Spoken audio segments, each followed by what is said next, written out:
पिछले वीडियो में मैंने आप लोगों को हिंदी साहित्य के इतिहास लेखन की पद्धतियों के बारे में बताया था।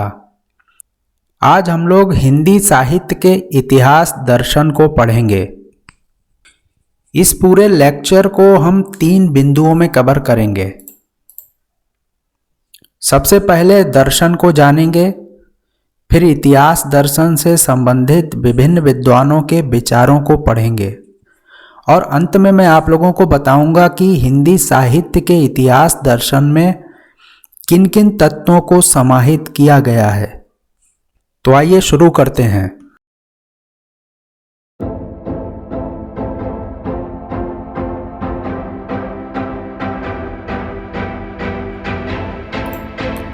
दर्शन क्या है?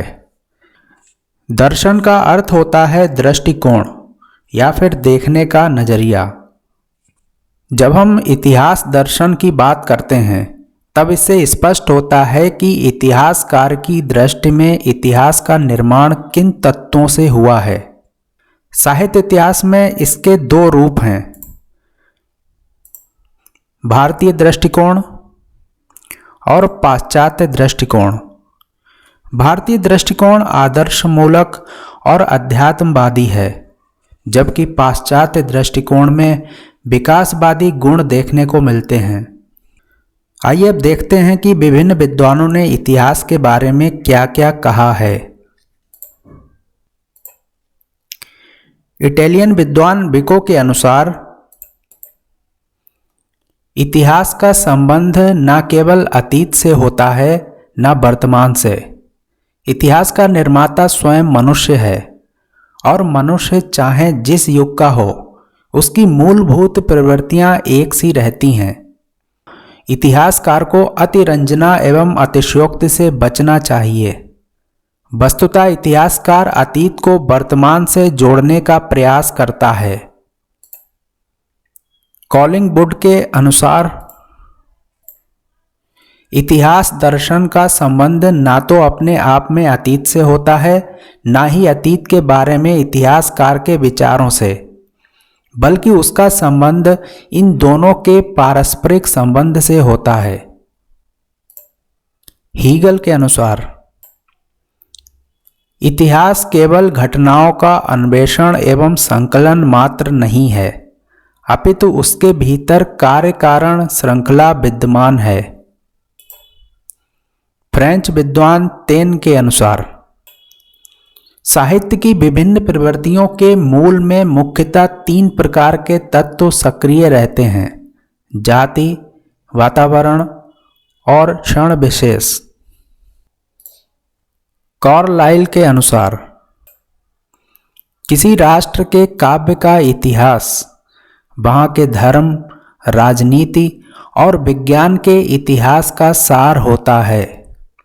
काव्य के इतिहास में लेखक को राष्ट्र के उच्चतम लक्ष्य, उसकी क्रमागत दिशा और विकास को देखना अत्यंत आवश्यक है।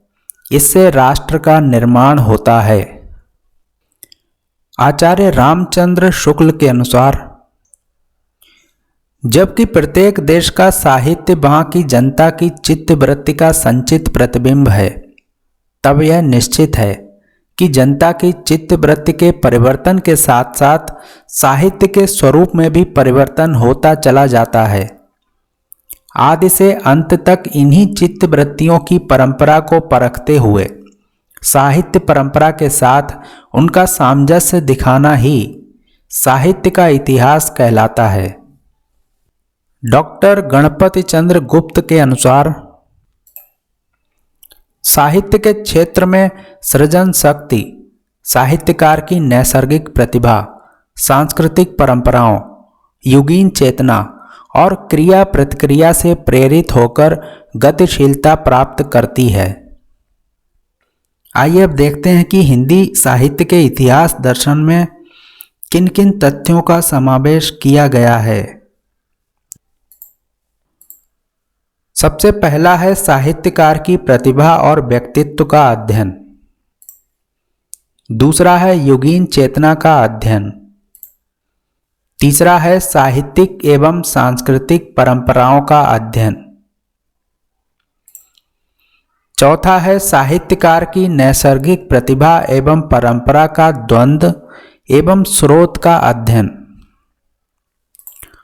और पांचवा है साहित्यकार द्वारा अभीष्ट की प्राप्ति। यहां पर हमारा यह टॉपिक भी समाप्त हो गया। इसमें जो भी महत्वपूर्ण बिंदु थे उनके बारे में मैंने बताया। मिलते हैं एक नए वीडियो में नए टॉपिक के साथ। धन्यवाद।